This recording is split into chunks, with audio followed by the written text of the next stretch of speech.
military forces of Ukraine completely overwhelmed. The entire NATO backed army.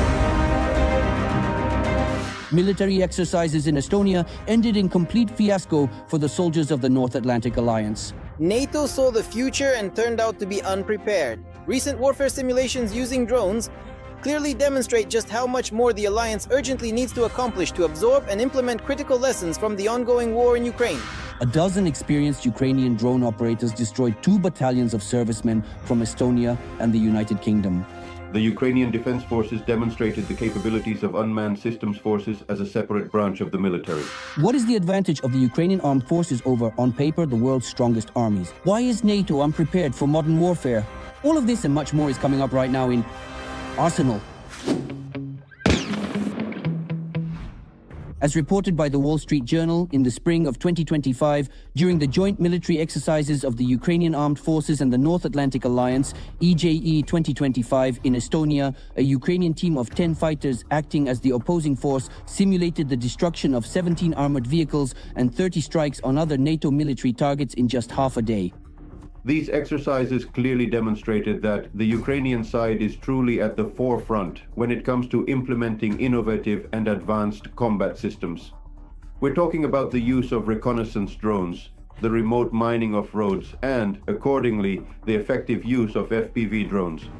That impressive drone wall, which Western countries are now trying to copy, both its ground-based and aerial components.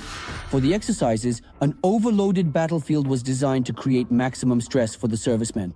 In such conditions, the soldiers' ability to adapt was tested. The result turned out to be extremely disappointing. And this is even when taking into account the fact that the Ukrainian fighters were actively operating with a mere 30 drones over an area of less than 10 square kilometers, which is only about half of the typical density of UAV use observed on the actual Ukrainian front. The cycle of improving unmanned technologies takes approximately several weeks to complete. Let's see. Just imagine how many cycles have passed since those training exercises. The actions of the Ukrainian armed forces had devastating consequences for NATO. And let's be honest, this wasn't a real battlefield, but just a training ground.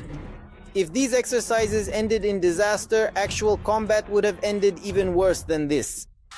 Ukraine's military triumph showed Western armies are unprepared for the realities of modern warfare. Logic, knowledge, and combat readiness of the alliance are on par with the Russian army in February 2022. In fact, what we're talking about is that the servicemen of NATO countries are repeating the same mistakes as the soldiers of the occupying country's army. These are what are commonly referred to as mechanized columns that try to penetrate and breach the enemy's defensive line, without properly considering or accounting for the significant and overwhelming tactical advantage in FPV drones and bomber drones. Globally, the main mistake of Western armies is underestimating drones on the battlefield. In 4 years of war, the Ukrainian armed forces have learned to use drones to carry out a wide range of tasks. Russia relies on numbers and mass. The West, in the old-fashioned way, counts on heavy and technologically advanced armored vehicles. Meanwhile, Ukrainian fighters make use of camouflage and the mobility of drone operators. We completed various missions to engage and eliminate enemy forces, strategically placed mines along logistical routes, and ensured the delivery of essential supplies for friendly units. The enemy was detected by the aerial reconnaissance crew using the Vector system. The Ukrainian team successfully crushed the enemy assault groups, who were found to be unprepared for the massive strikes by UAV systems. During the military exercises, NATO soldiers ignored the transparency of the modern battlefield for drone reconnaissance, as well as the vulnerability of equipment in the absence of reliable camouflage, rapid data exchange, and adapted tactics. They also overlooked the fact that in addition to strikes, reconnaissance, and logistics, drones are also used for mining operations.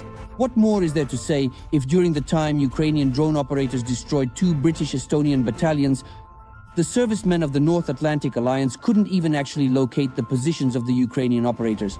So far, apparently, the concept of combat operations in NATO countries is still primarily based on the use of traditional means of destruction, namely tube and rocket artillery. And accordingly, these represent profound mistakes in the fundamental strategic planning and, most importantly, the comprehensive tactical execution of complex offensive operations carried out by various NATO military units deployed in the field. In addition to debunking the myth of NATO's army being invincible and highly combat-ready, the Ukrainian armed forces have trampled all existing global army rankings. In January 2026, the analytical resource Global Firepower assessed the military potential of 145 countries around the world. The Ukrainian armed forces ranked only 20th in the rating. The occupier's army, which Ukrainians have been resisting on equal terms for the fourth year now, is ranked 10 times higher. Second place, behind only the United States and ahead of China. But what's most interesting is that the United Kingdom, whose battalions were picked off like nuts by Ukrainian drone operators during exercises, is 12 positions higher than Ukraine. There are several key indicators to consider: the overall size of the standing army, the capabilities of the military-industrial complex, logistics capabilities, and accordingly, the specific ability to carry out mobilization measures. In other words, there are a number of indicators that have no practical relevance to the actual combat training of units in any given army. As of today, the only real military advantage that several countries have over Ukraine is nuclear weapons. For example, one of the most important indicators in such army rankings is the Navy. But experts and analysts apparently forget that drones have changed warfare not only on land and in the air, but also at sea. Powerful missile cruisers, massive landing ships, and even advanced submarines are being systematically blown up by Ukrainian surface and underwater drones. Consequently, what was once the pride of Putin, the formidable Black Sea Fleet, has now been left without full secure access to the waters of the Black Sea.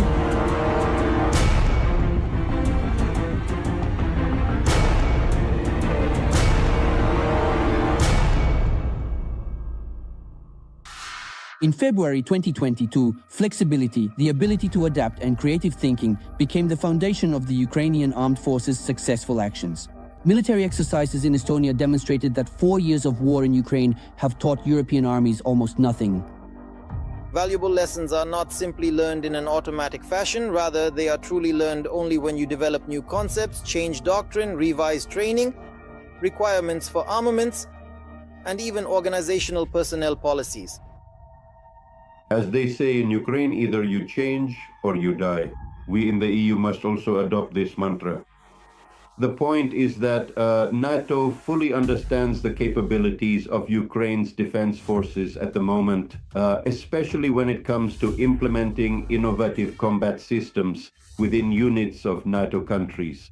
And accordingly, we should not forget that at this very moment, the military-industrial complexes of NATO countries are rapidly scaling up the production of both strike drones, and accordingly, interceptor and reconnaissance drones. That's all. Don't forget to write in the comments which types of weapons you would like to learn more about. Please like this video, and of course remember to subscribe to our official Arsenal channel. The link is located right in the description box below this video.